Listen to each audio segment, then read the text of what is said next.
Oh, nice. Okay. But it was actually supposed to be this weekend, but with the crazy rain for like 3 days, we just stayed here because it's usually flooded by Oz. And then before we get started, I put on the website, I put in the consultation form, but we start recording training sessions and Zoom sessions and consultations. Okay. Okay. So here for Franny, I see you have her labeled as human aggressive. Yeah, I guess it sounds a little exaggerated, but she hates kids. Okay. Like terrified of them. Me too. I know. But it's more so like I'm just trying to figure out like a way to like teach her like that we're okay. I mean, I live alone with her, so like anytime if like there's like a man in our building, like she freaks out. Mm-hmm. So it's just more of like telling her that like we're safe, or like, and my mom, she's a teacher. She has like kids coming in and out of like her house. Mm-hmm. So like if there's like a kid coming in, she just doesn't know how to like handle the situation. Herself. Yeah. Okay. So like it's just like that, but it's not like she's never bit anyone or anything like that. She just gets like, she has like anxiety sometimes. And she's not like, she's very smart, but she's not like a very like friendly dog, which is like I'm fine with, but it's more of like when people pet her, she's not like, she's more of like a backup kind of I noticed dog. right now. Yeah. When she went to sniff me, she like sniffed and then backed away. Yeah, so she's not like, which is like totally fine. It's just more of like telling her that like we're safe. Okay. When people enter the home, what's her behavior? If she knows them, she runs right up to them. Male, female, doesn't really matter. If she like knows them, she's good. If she doesn't know them, she like, unless like I like acknowledge them, she's fine. But if it's like a worker, sometimes that's kind of hard. Like just like someone coming in to do like housework, but she warms up, but it takes her like a while. Okay. Anything else? No, and then like we just wanted to do like the off-leash walking kind of. She's like she's fine with it, but it's like, she loves dogs. I know your girlfriend. I used to go to Trace with her all the time. Elizabeth? Yeah. Oh, she's not my girlfriend. Just joking. Oh my god. I was like, that would be awkward.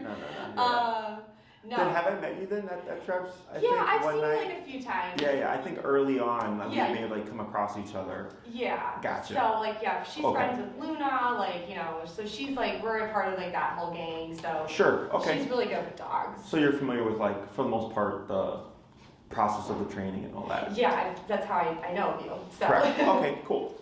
So anything else? No, that's really it. So Franny here would be a nervous dog. Yes. Okay, that's her behaviors. So fear, nervousness, anxiety look similar, but they have defining features. Okay. Nervous dogs, like here when she came in and right away backed away, right? Yeah. Like she comes in just to get a little feel of the socialization, and then right away pulls out because she's unsure of it. Okay. Yeah. Fearful dogs don't even want to move towards me. Yeah. They stay completely back. Okay. Anxious dogs tend to just be pacing around, and they like right now she's anxious. Yes. Because you can see her moving around. She's panting. She's unable to settle. That can be because of the context. She's never been here before. Unfamiliar environment. Even though there's nothing going on, dogs can become stressed in certain new situations. Okay. Yeah. So when it comes to her behavior, so go ahead and pull her into you with your leash. You're gonna pull her. Yep. You're gonna pull up, and you're gonna press down on her hindquarters with your hand. Push, push, push. Yep. She might get some resistance here. It's okay. Okay. Sit. Relax. So try pushing with the tips of your fingers like that. Yeah. Yeah. Almost. She's strong. Come on. Sit down. Oh, hi! Hey. Maybe she heard you. I'm sorry, I thought you'd need that. It's so good to see you. Good to see you too. I was like, I'm Elizabeth. I don't want to interrupt. I know. Oh my god. Are you still telling people we're dating? A little bit. I was like, he was like, we're not dating. I was like, well, this is going to be really awkward. I was like, can I leave now? Okay, I know. You're funny, honey. I know. Oh, we're not dating. I just still hang out here all the time. Oh, okay. So does Luna. Yeah. Yeah. So, okay. I know, you're so excited. I know, go with them. I know. Okay, come here. Come here. All right, yeah, gonna bring her in. Okay. Good. So you have a nervous dog, which is why we like, so nervous dogs don't like loud or big energy a lot of the time. Yeah. Okay, so kids tend to be loud, big energy. Yeah. They also tend to be a bit erratic in how they Yeah. move, right? So they could be sitting down playing and all of a sudden they're like yelling and screaming, right? Right. So nervous dogs don't vibe with that at all. Right. Okay, so all that isn't a surprise to me. I go, okay, makes sense with the personality type that she is. Okay, Yeah. so when it comes to dogs and kids and like getting them to be comfortable, it's really more exposure.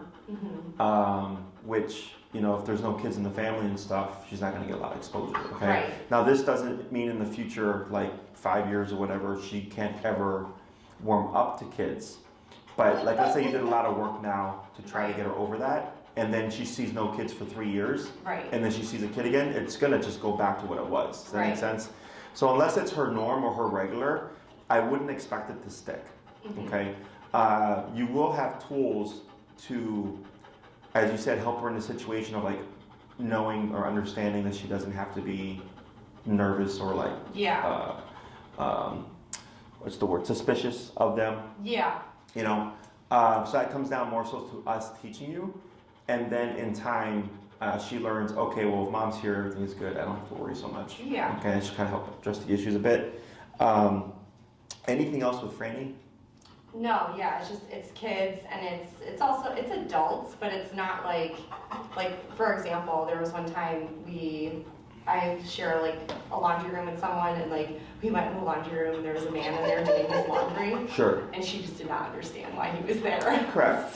So she was like barking at him like yeah. So it like that's where it's like aggression, but it's not like it's more of like she's scared like Yeah, so what we call that is reactivity. Okay.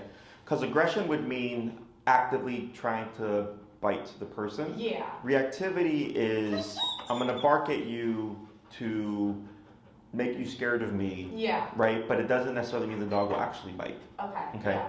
So that's also a nervous thing. That's nerve. Okay. Because it was abrupt. Right. Right? It's like you're walking in and all of a sudden she's like, there's this man I don't know.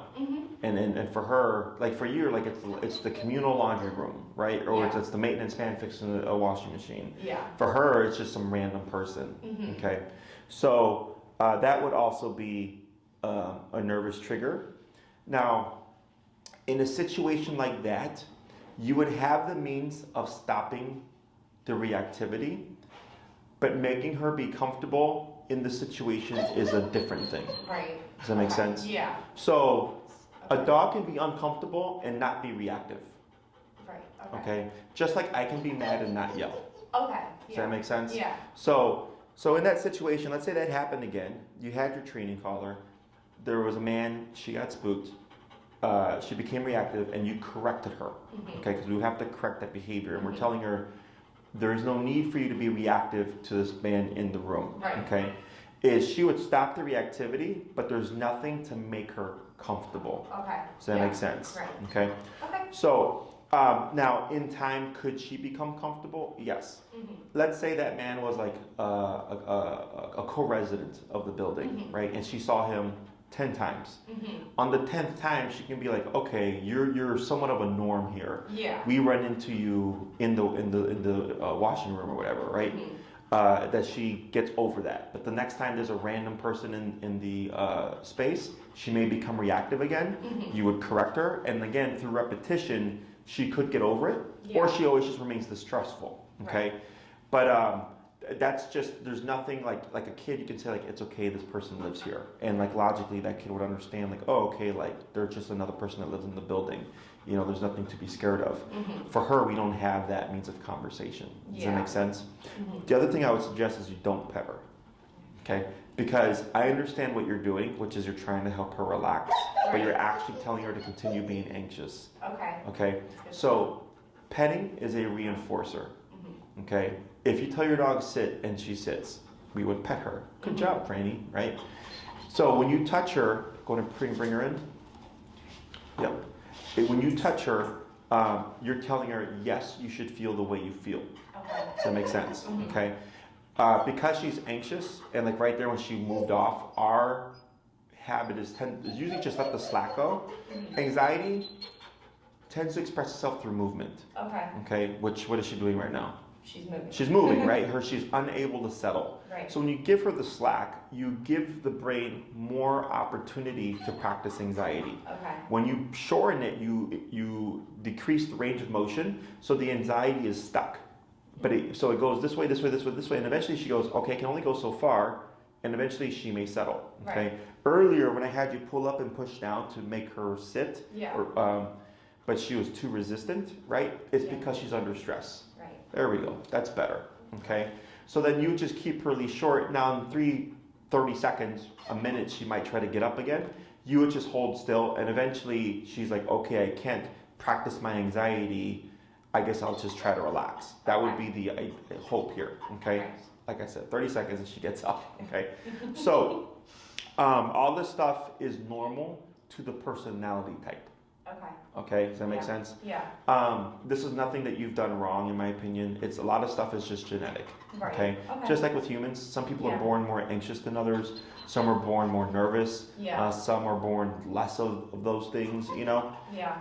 Like I'm not a very anxious, nervous, or fearful person, but I have been in moments where I became nervous, anxious, or fearful. Yeah. You know. So I'm context based, where there's people that are just naturally almost always anxious. Right. You know? So it's the same thing for dogs.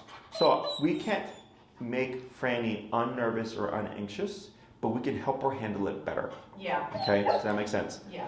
Now, I shouldn't say no point, but a lot of this is based off of you. Because people tend to ask, like, well, when does a dog learn to be a good dog and like stop being anxious? I'm like, they really don't. Yeah. They do it because you're giving them direction not to. Yeah. Does that make sense? So, Franny's like a 2 to 3 year old child. They have to be told what to do, except she is going to be forever a 2 to 3 year old child. Okay, she'll never one day mentally mature to be able to go out and get a job and like help contribute to the household. Yeah. Okay. Because that's also a very common thing that I come across too, is like people are like, just when is the dog gonna be good and like all this stuff. I'm like, your dog's mentally 2 to 3 years old forever. You know, like when do I not have to tell him anything? I'm like, that's not a thing. Okay. So she will be good because you are leading her. Now let's say you're at home and there's nothing going on and Franny's a chill, relaxed dog. Yeah. Then you don't do anything, right? But in a situation like this, Franny needs direction, right? And the direction would be, there's no need to be anxious, you can relax. Right. Right now, we just don't have the tools to do so, okay? Questions on any of that stuff? No, I guess it's just like, so yeah, what, is there anything like, what would we like train her? Sure. So, are you familiar with how the e-collar works? Yes, I have one. You do? She's still wearing it, yeah. Oh, she is. May I see it? Yeah. Oh, I see it here. Okay. Yeah. So, when did you get that e-collar? Maybe 7-8 months old. Okay. She reacts to it very well. Okay. So, that's not a good collar. Okay. Okay, I can tell you just by looking at it right now. How many levels does it have? I've never shocked her. I've only but beeped her. The vibration. Okay. No, like the sound. If I beep her, like she immediately like listens to me. So I've never had to do it. Okay. But she knows the reason why I think she knows like the beeping noise. My parents have a fence. So like it beeps you before it shocks you, and she's obviously been shocked with the fence. So she immediately reacts to like the beep. So I just don't use it, but if it's wrong, that's fine. So so e-collars tend to have beep, vibration, stim. Yeah. Okay. So for what you have now, the tone may seem sufficient. Okay. The reason why we don't use sound or vibration is because at some point it will mean nothing. Yeah. Okay. So growing up, I was raised old school. I was spanked, and the words "don't do that" were only "don't do that" until the first time I got spanked. Does that make sense? Yeah. Right. So now "don't do that" bears a greater meaning because now there's physical consequence. Right. So for the tone with your parents' electronic fence, there is a tie to physical consequence, right? Mhm. Tone or you'll get stimmed, right? So can it transfer to your tone here? Yes. However, when we're trying to shape a behavior, like right now, if you toned her, I don't believe she would understand to stop being anxious. Right. But if I stimmed her, I could stop the anxiety. Mm-hmm. Okay, if the collar was taught correctly. Okay. So that's where we start to hit discrepancies. Right. Okay, is let's say she's like sniffing a piece of poop, Mm-hmm. and you toned her, right? She may stop sniffing the piece of poop because she's thinking, I'm gonna get stimmed. Right. But when it comes to like emotional distress, she's not gonna hear the tone and then think like, oh, I'm gonna get corrected for being anxious. It's a different thing. Right. It's not external, it's internal. Uh-huh. And that's where we'll have issues, okay? Okay. Now, by looking at the collar, the way the stim is, I want to say distributed, the way it comes across to the dog is very different when you have a professional grade collar and you have a lower end collar, Mhm. okay? So the term shock, do you know where that comes from? No. So it comes from two places. One is when e-collars first came out, they only had like 3 to 5 levels. Uh-huh. Okay, ours have 127. Okay. So 5 and 127 are the same, but I have 122 more divisions. Right. Does that make sense? So Yeah. it's very fine-tuned. Before, the jump between 2 to 3 could be very drastic. Okay, Yeah. so it would be shocking, so Yeah. to speak. Okay, so that's one place.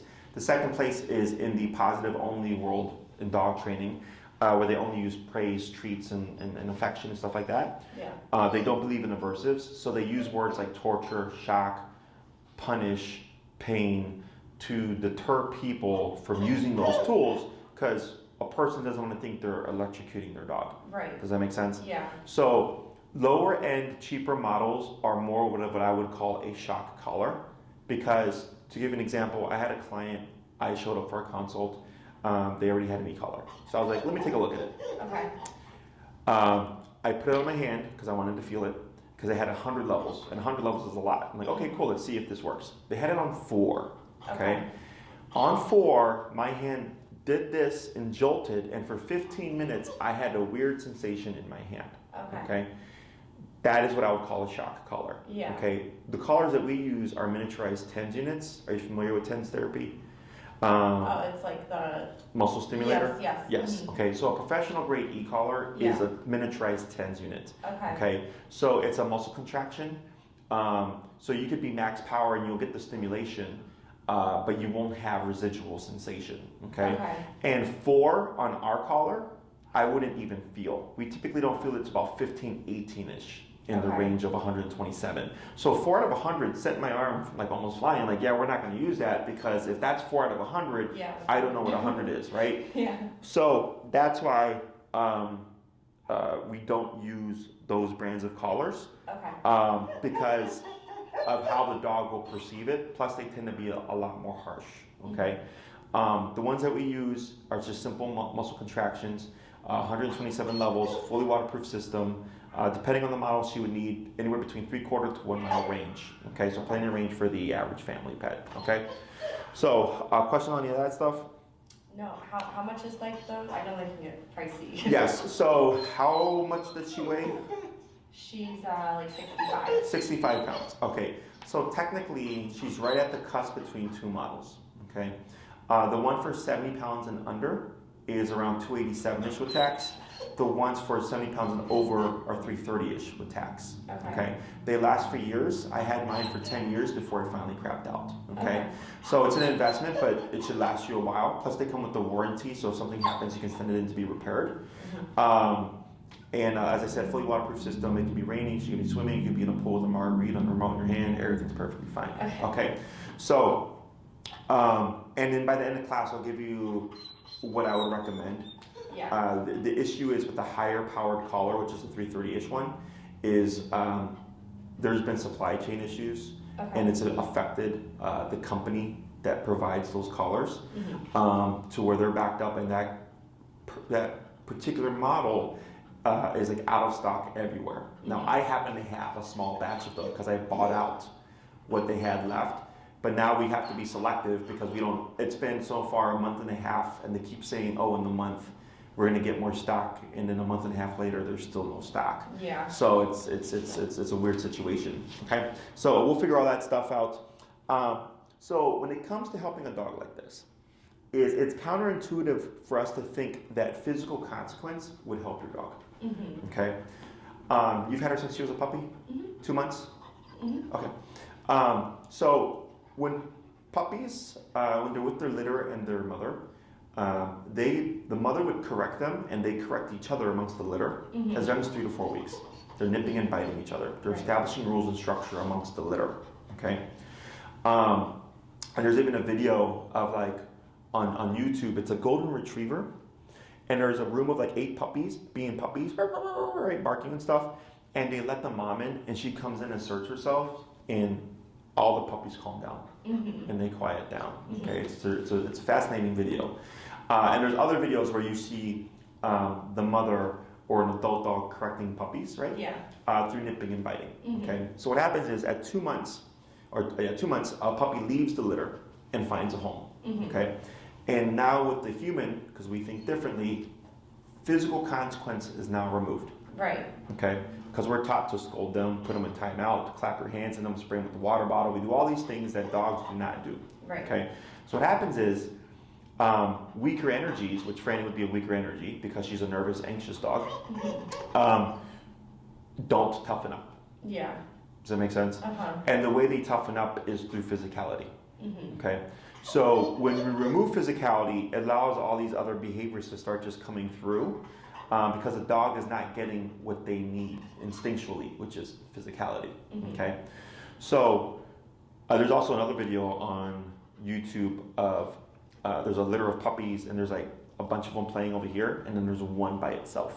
Okay. And a lot of times people adopt puppies, they'll go for the quiet one in the corner. Yeah. And I go, no, because that's the dog that has problems. Yeah. You want to go for all these ones, right? Yeah. So, but they think, oh, it's a calm puppy, right? Yeah. And in the video, you see the mom take the puppy and plant it with all the other puppies, and it's like yipping and yelping and trying to run away. And she picks it up and she puts it back and she pokes at it, and she forces the puppy to stay with the other puppies. Do you see what that does? Yeah. What is it doing to that puppy? Makes them more social? Or? Yeah, it's forcing them to Socialize. social context.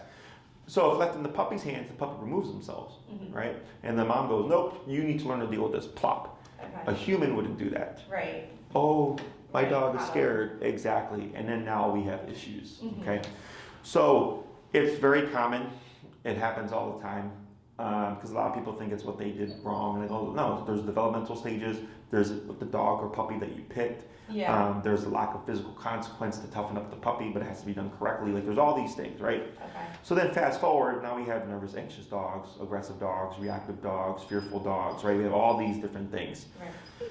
So with the e-collar, it allows us to be physical with Franny to toughen her up. Okay. Okay. So to give you an example, let's say I'm dealing with a reactive case. A dog that lunges and barks at other dogs. Okay. Reactivity is typically a stress response. In the laundry room situation, surprise, stress, reactivity, right? So in that, actually we'll just take your context. In that context, if you kick in with the e-collar and you correct her physically, right? The next time she would see that person, ideally, she would come in, she's still gonna go under stress, okay? But now she's gotta rationalize, and she's gotta think, what's more stressful? The emotional discomfort this person brings to me, or the physical discomfort I will feel from the collar? Yeah. And now she's gotta weigh those two options, right? So then she's like, well, this is concrete, because I can feel it. So I'm not gonna be reactive, right? So what happens is, nothing happens with the person, they're just using the laundry room. Nothing happens with the e-collar because there's nothing to correct. Okay. Okay, so now she goes, oh, wait a minute. I didn't blow up. Nothing happened. This person didn't hurt me. We're still in the room. Everything's fine. And then that's how the dog can learn to become more confident. Okay? Whether or not they do is a totally different thing. But does that make sense?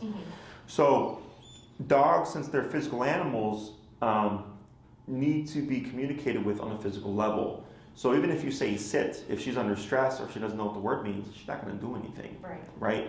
Dogs don't understand what words mean by definition. They learn by association.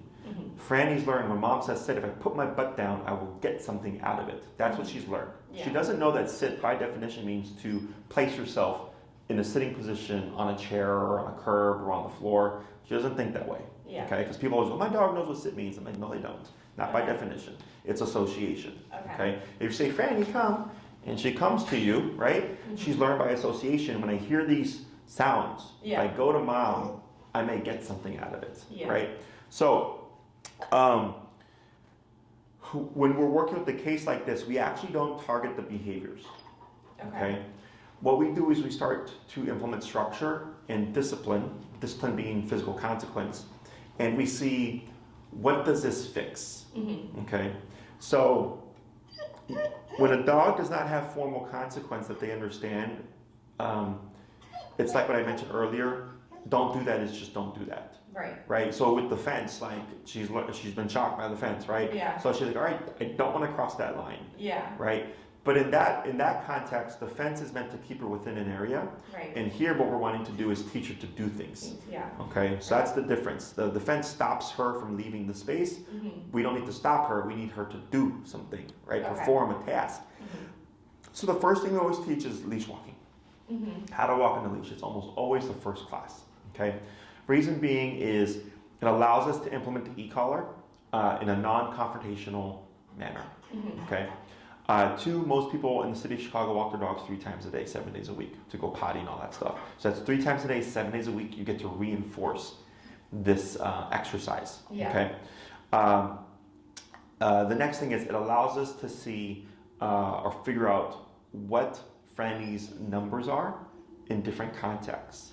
So if you're walking out in the neighborhood and it's completely empty and it's a boring day, her number may be very low. But then you add in her friends and like stimuli or stressors, that number is most likely going to go up. Okay? So it allows us to kind of just figure out like what are Franny's ranges, and then what you'll find is you will naturally just bump your collar and lower it as needed per the context. Okay? So the first class we cover the healing exercise. I coach you through it. I don't need to touch Franny. It's all based on you. I coach you through everything. Okay, so it's all hands on. Then I give you your homework. You go and practice for a week. Okay, then you come back and I'll ask you questions. You give me feedback, and then from there we make some adjustments. We make some tweaks. We notice any changes. First change I would probably notice is like right now, you see how long it's taking her to settle. Is the next time, if you were to come in, or next time I see you with the e-collar and stuff after your first class, you probably come and she'd right away relax. Just simply through 1 week of structure. Okay, because now you would have now that there's physical consequence, she has to learn to kind of regulate herself. Okay. Physicality helps calms dogs down. Okay. We don't understand that, but I've done this for 10, 12 years and I've seen it time and time again. Exception being extreme cases. Okay, like dogs that are like 20 times the level of this anxiety, right? So that's a bit different. They have to be made to relax, whereas most cases, the owner literally has one class and the next class, the dog's just chilling. Okay. So if I see that, then I go, great. The e-collar is doing everything I expected it to. Okay. So 2 classes on heel. The third class would most likely be maneuvering or helping go through life with Franny and her nervousness. Okay. Now, if you have a nervous dog and someone approaching Franny is not something she is fond of, I don't push it on dogs. Okay. Now, can we push it? Yes, and I have a way of going about it. But if you're walking with Franny and you're standing on the corner and she's sitting being a good dog and someone approaches you and goes, oh my God, look at this dog, right? And they go to pet her and she were to jump back and bark, I would say, yeah, because they came into her personal space uninvited. Imagine if someone did that to you. Right? So as a human, you would say like, ho, right? Don't do that. But that's her way of saying don't do that. Now, so random people I don't care about. People that would enter your home, people that she would see on a regular basis, friends, family, I agree, yes, we would like her to open up to them because they are your everyday. Right. Okay. And I have a means of how we would actually introduce her to those people Okay. in a fashion that she would be more comfortable with, that would help her build trust. Okay. So trust is a big factor with nervous dogs. Yeah. Okay, because if they don't know or trust you, you're probably not going to have a relationship. Okay, that's normal. Yeah. So, so I would show you all that stuff. Now, let's say you're out on the walk and someone's like, "May I pet your dog?" Mm-hmm. And they ask nicely, and you want to take advantage of the situation and help expose Franny to new people. You can still, you can do that, but it would be controlled. It Okay. wouldn't be like, "Yeah, just go reach for my dog." Okay. Does that make sense? Yeah, I always say like, you could try.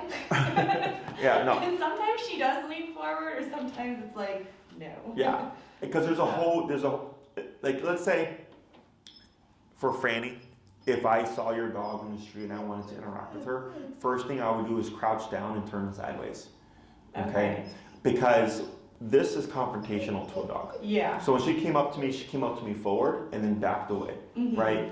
Now, if I'm sideways like this the entire time, she'd be more inclined to greet me as long as I'm looking this way, because there's no confrontation. Right. Okay? So when we get in arguments, we tend to close in face to face. Okay. Does that make sense? Yeah. That's confrontation. If you're walking on the sidewalk Yeah. and you see someone making direct eye contact with you and walking straight for you and you don't know them, how do you think you would feel? Yeah. Weird. Weird, right? That's Franny. Okay. Okay, because when you go out into the world, you understand that there are rules and laws in place. There is a phone in your pocket that can call 911, right? Mhm. That protects you. Right. Does that make sense? Franny has no concept of that. Yeah. So when someone just comes into her personal space and she becomes defensive, it's a random person she doesn't know, or even if it's a person she does know and it's off guard, Mhm. I would expect the dog to be nervous because she's instinctual, Okay. right? So like, let's say with Elizabeth, when she came in, let's say she caught Franny off guard. She may have barked, but then goes, "It's Elizabeth." Yeah. And then she's all of a sudden, she's happy, right? Yeah. But that moment of nervousness still kicks in. Yeah. But she's just able to then figure out, "Oh, I know this person." I know. And then when it's a person she doesn't know, she stays stuck, Right. right? So all that stuff is normal to a nervous dog. Mhm. So I would help you have boundaries so that Franny feels better and Okay. doesn't feel like, "Should I have the randomest people saying hi to me?" Because that does affect trust. Yeah. You know, because it's like she's with you, and then this thing just happens out of her control, when really it's on you to say, "Hey, don't touch my dog," or Right. "Hey, don't talk to my dog in a high-pitched voice," or whatever it is, and putting a stop to it. You know, Yeah. once you start controlling things, now she doesn't feel so edgy. Because she's not thinking like, "Oh, the random person might just try to come up to me now," Right. Which keeps her like this. So there's a lot of moving pieces. It's not just your dog; it's obviously you. Okay, and it's a relationship. So then, in time, she may start opening up on her own naturally. Mhm. Is it possible she can open up to people outside as well? It is, but it's not what I focus on because it's the least realistic. Right. Okay. Everybody else that's within the social circle that would be a regular, I would say yes. Or let's say it's a new person, a new friend you made at the park, right? She's nervous of them, but you're going to see them every day at the park. Yeah. I would expect her to get over that person because she would see them every day at the park. Yeah. You know, so it would be 2 classes on heel, 3rd class on handling a nervous dog and leading life with a nervous dog, whatever. Class 4, we'd most likely jump into recall, which is come when called. Mhm. So in case something happens, you have a means of bringing her back. Also, like, let's say, how is she with fireworks? She's fine. Recently, it's been rain or like really big thunderstorms. Okay, She just like hides under the table, but Okay. it's not like barking or anything like that. sure.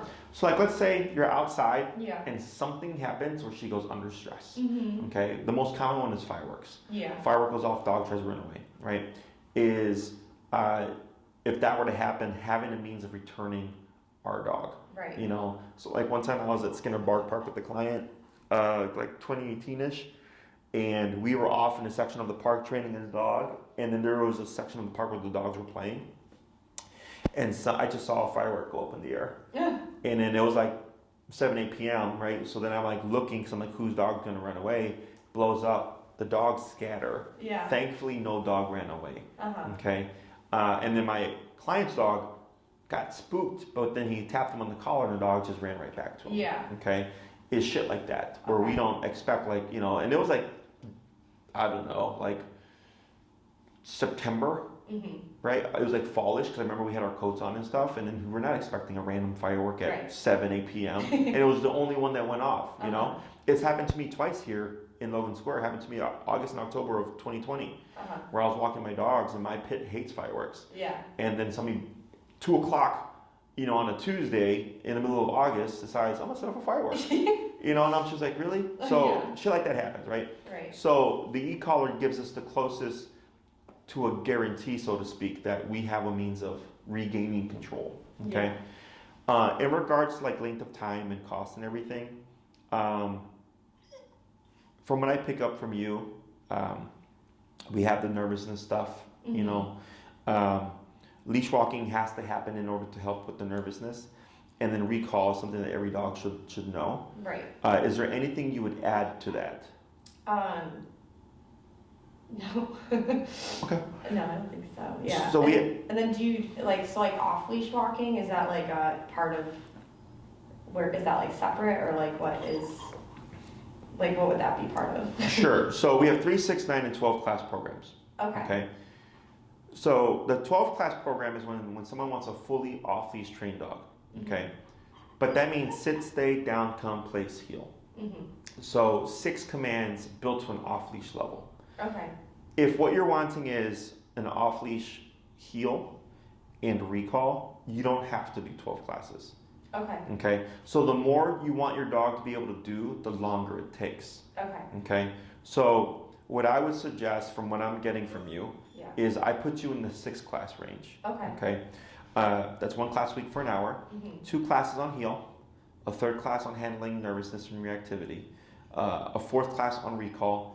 Classes 5 and 6 would be me helping you push heel and recall to an off-leash level. Okay. Okay, because we're not learning sit, stay, down, place. Okay. Now, if let's say you want to take Franny to a restaurant and have her lay at your feet and not be wandering, that would be a new thing, or not a new thing, but another thing we have to teach, right? So then we don't have as much time to work on off-leash stuff, so then that would put you in a 9-week program. Okay. Does that make sense? Yeah. So if you want stationary control, like, so that's a placemat there. So like, let's say you went to a restaurant, you want to take Franny, you would plop down a towel, you would tell her place, she'd go on there and she won't move from it. Okay. So now she's confined, so to speak, okay, and allows you to have brunch or dinner with a friend or what have you, and Franny's right here. The next thing would be just handling people because they see you with your dog at a restaurant. They take that as an invitation of like, oh, I can say hi. Yeah. Right? So then there's that kind of other side to it as well to just keep in mind of. Yeah. And the 12 class program is, I want my dog completely off-leash trained. I want everything off-leash trained. Sit, stay, down, come, place, heel. That's for the owner that does everything with their dog, goes to restaurants with the dogs, goes to the dog park, goes to the park a lot off-leash, goes hiking. Like they do a lot of things with their dog where they would be utilizing this off-leash control. Okay. Most people fall within 6 to 9 classes. Okay. Every now and then I get someone who either wants full control or has such an active lifestyle that they're like, yes, I would need all these things. Okay. So my suggestion from what I can see and understand here is at least 6 to fix the problem and to give you the recall and off-leash heel walking. Okay. And if it's, I would also like to have stationary work or control, like so I can go to a restaurant, then that puts you into a 9 class range. Okay. Questions on any of that stuff? No, I think, I mean, we go to restaurants and bars and stuff. She's pretty fine, but yeah. She does like, I feel like, I don't know, she's better, I guess, like when there's more going on versus like just being you in this room. Sure. Like, cause we'll go to bars and like she chills out. So I don't know what that means, but maybe because like there's other dogs in there and she's like, okay, we're good. Yeah. But we go off leash too to the park and she's totally fine. But yeah, but no, I think the 6 is probably a good idea. Okay. Other questions? No. Here, it's all on depends on when you book. Okay. So we actually train out of Halls Park during the spring and summer and early fall. Yeah. Weather permitting. Okay. So during the winter time and it's too cold and stuff, we're just here. It doesn't matter where we train location wise. it's about understanding how to use your tool.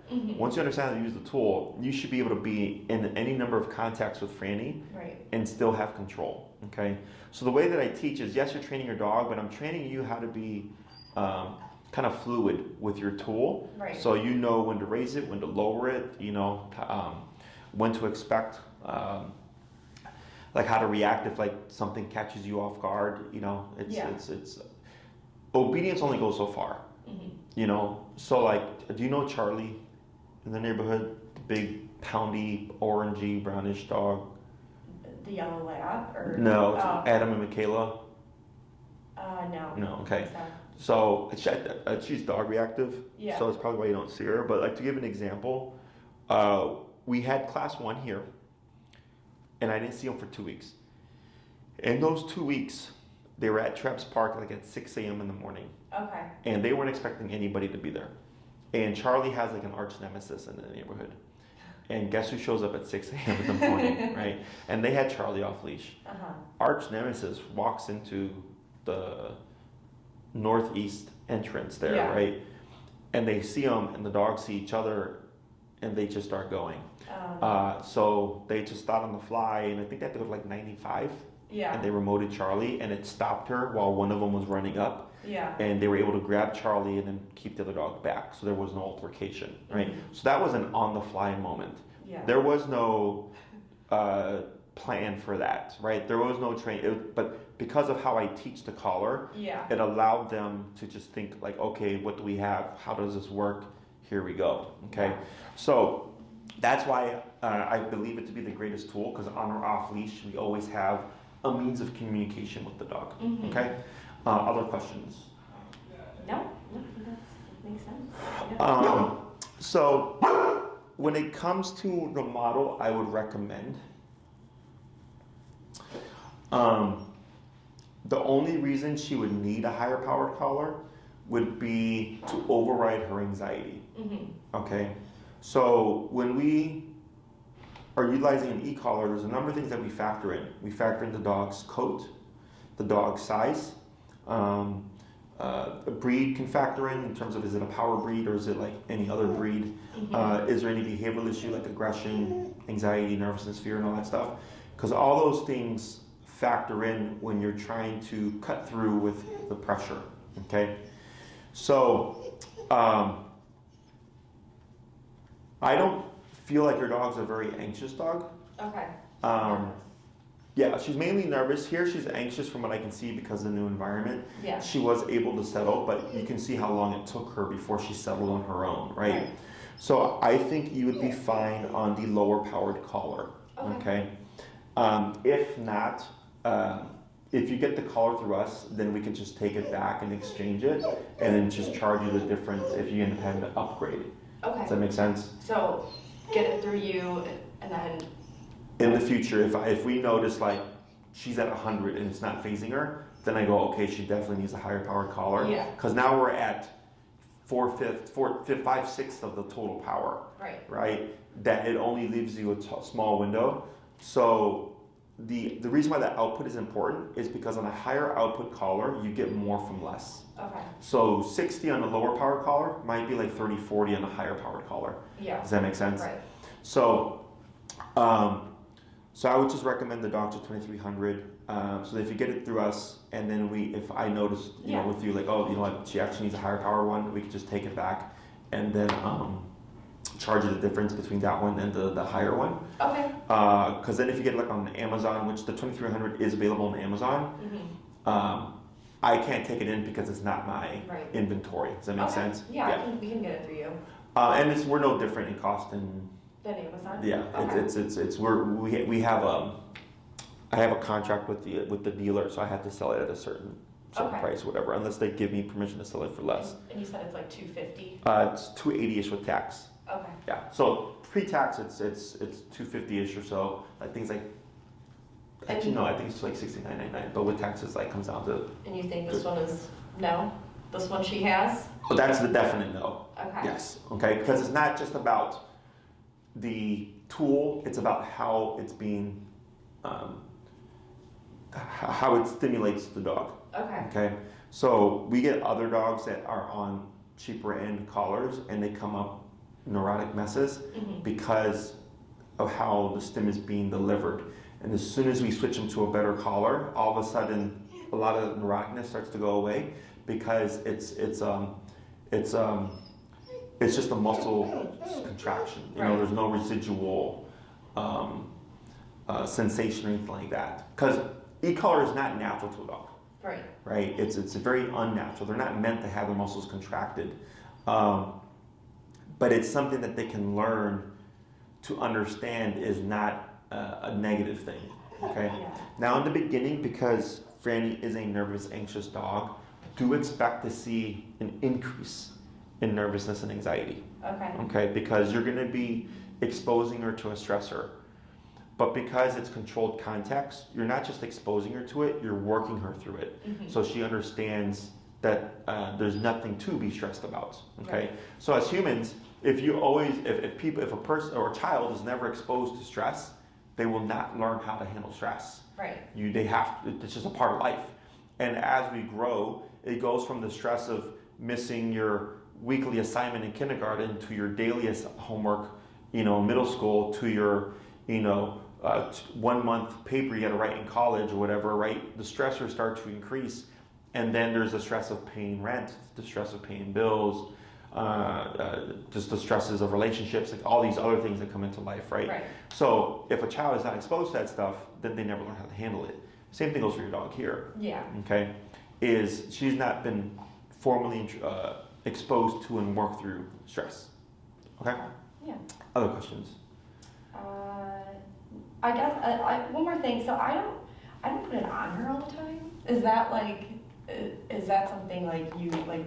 Yes. Collars on every walk. All day. Not all day. Okay. When you need it. Okay. When you need it, you have it. Yeah. Okay. So every walk, Every walk. You can't just like introduce structure sporadically. Okay. Structure is a constant. Yeah. Our traffic lights is a structure. Green means go, yellow means slow, red means stop. Okay. Imagine if that changed every other day. There would be accidents all the time. Yeah. What day is today? Is it Tuesday? What does yellow mean, right?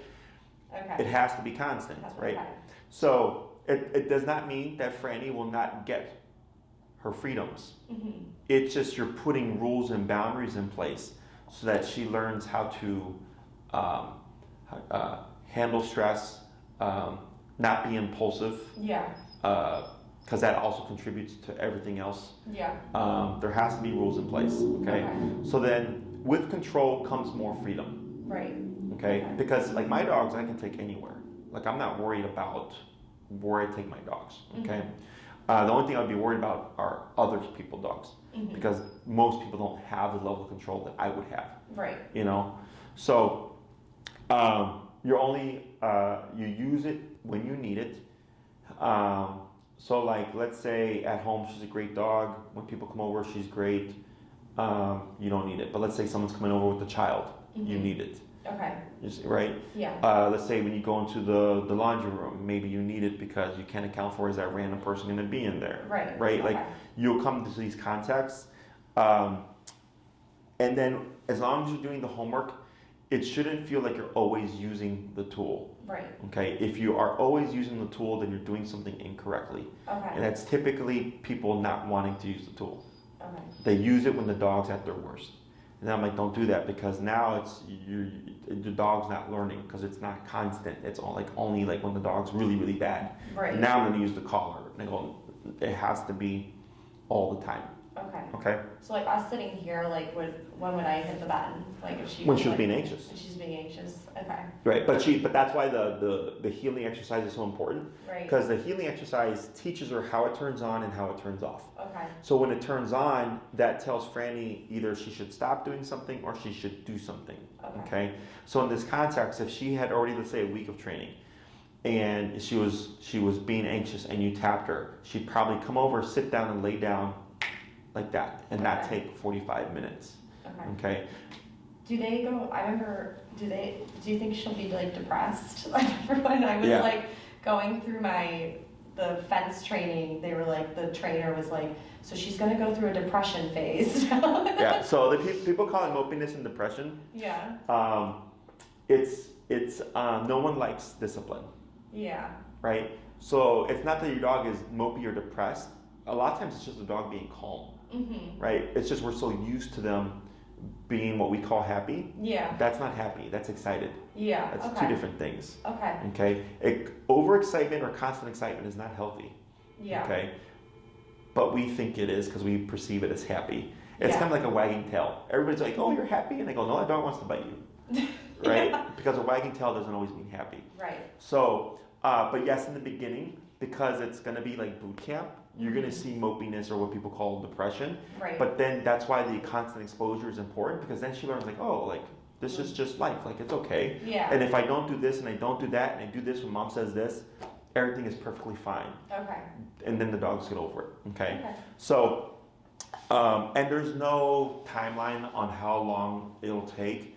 I had, this is a Bernedoodle, right? I had a Bernedoodle that I worked with, his name was Gus.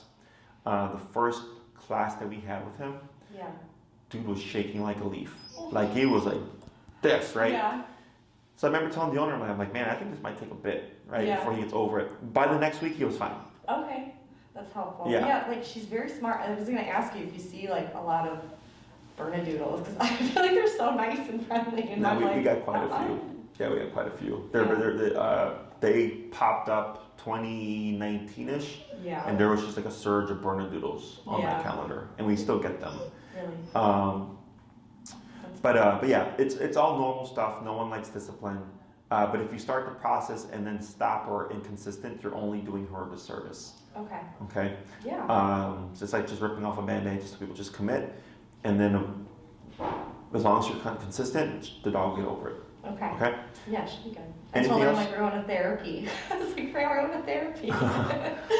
Anything else? No. So Maria will get in contact with you to get Okay. you scheduled and everything.